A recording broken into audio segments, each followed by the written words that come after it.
Hey guys, it's Nikki, and before we toss it over to the action, I just wanted to let you guys know that I am casting ESL on Sundays, on Dan's Twitch channel, twitch.tv/blackaegis, ESL Competitive Evolve Go4Evolve tournaments. Over there, link down in the description. Tune in and be sure to support Competitive Evolve. That is 9 a.m. PDT if you're on the west coast of the United States, or noon Eastern if you live on the East Coast. Convert to your time zones appropriately. This next match is between Epex and Ninja Penguins, two of the strongest hunters and monster I have ever seen in my life, and this match goes down to the absolute wire. Hope you guys enjoy. Does seem like Epex is going with the same lineup that they chose the last game. It worked out so well for them, so why not take it again this time?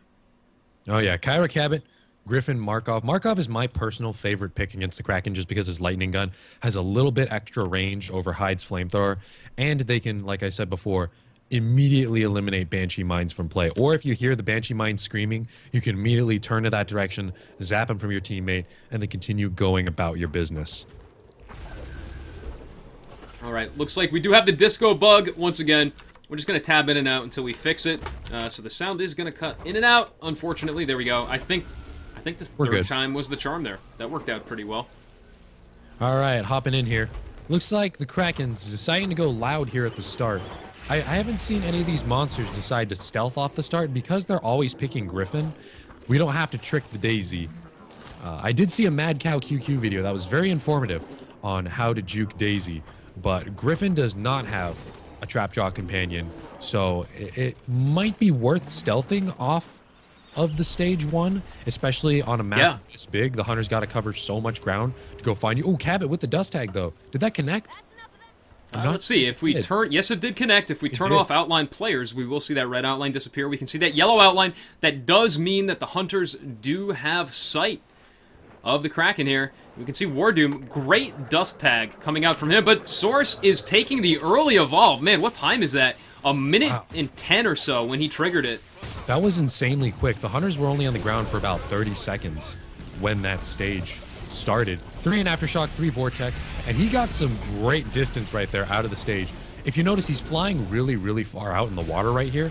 He might accidentally leave bounds for a moment in a attempt to dodge the dome if it goes down right there. And it looks like the dome is down. Great dodge. That was absolutely brilliant play from Source, backing out over the water, forcing the hunters to all group up as 4, and then quickly juking one direction around the entire team as a whole, with almost no chance of the hunters actually pulling off a dome on him. Great play the way he pulled that off. Really, really difficult to dome in that section right there. As you saw, the Kraken did something the Goliath couldn't do, which is fly over that cliff right there in order to dodge the dome. It would have been really awkward if they did. Griffin did have an opportunity to drop the dome right there, but it would have been really awkward. Because there was so much water for the Kraken to fly around, Markov would have a hard time going up to him with his lightning gun. And if you get too deep in the water, you have to swim, so you can't actually use your weapon in water. As well as it's not too easy to put landmines down when there's so little area for you to put them down on that beach.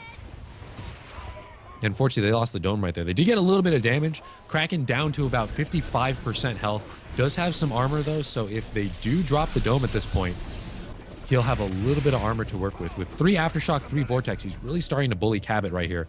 And like I said earlier with Cabot, being the offensive support pick, everyone in the game is going to take more damage. So I'm going to expect to see a down penalty here on someone now that the Kraken is stage 2 and significantly stronger than he was at stage 1.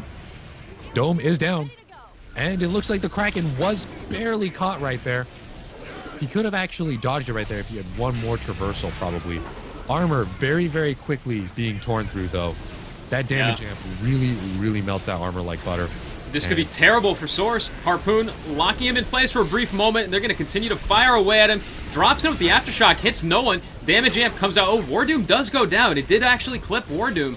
Didn't look like it hit anybody for a second. He switches it up to Akath, the medic now. If Kyra goes down, the rest of this team could crumble in short order. But look at how little health Source has left. It might not matter, even if he does get the medic down. Oh, yeah. Although, as I always say, medic dies, you all die. And Cabot was picked up right there. I don't know who picked that up. I'm not sure if that was Griffin or Markov, but he does have a few different levels of elevation to work with right here. He can jump up and down throughout this arena, and that is 3 down penalties right there, which is no joke. If our Kraken right here can hit stage 3, he's got 3 down penalties to work with. 1 on Cabot, 1 on Kyra, 1 on Griffin. And especially if he can, that's 1. He's going to finish it. He's going to win. Source is going to take a win here. It is down to 1 last player, but Pistols might finish him off. He's got to back off. Pistols would actually finish him if he went for a sneak pounce right there. He can't do it. Source needs to go. He needs to get away, and he needs to get some armor. Griffin just died up top. If he would have finished off Griffin and then... Oh, the lightning gun might finish him. What is going on here? This is the most insane game I have ever seen. Everyone in this is so close. You gotta go up and eat Griffin. Oh, there's a Reaver right there. That is enough armor. He gets the armor. The personal shield is down. This is enough. He could go in, pounce Markov, or even use a 3 in Vortex or 3 in Aftershock to finish him off right. That was such an insanely close match right there. What an amazing clutch win from Source TV. I expect to see the chat erupt in Kriegasms any moment now. That was amazingly close. Ninja Penguins, their hunter, their monsters taking the first win on the Hunters. That was absolutely insane right there. The Kraken did just get a nerf to his health, and that was barely, he just barely had enough health right there to finish that one off. Both the Kraken and Markov down to about 1% health right there. That was a great play by that Kraken right there, capitalizing on the downs. Like I said, Cabot's in the game, everyone takes more damage, and this is a perfect example of it right here. Everyone going down to minimal health right there. That was a battle of centimeters, if I've ever seen one. Yeah, it was.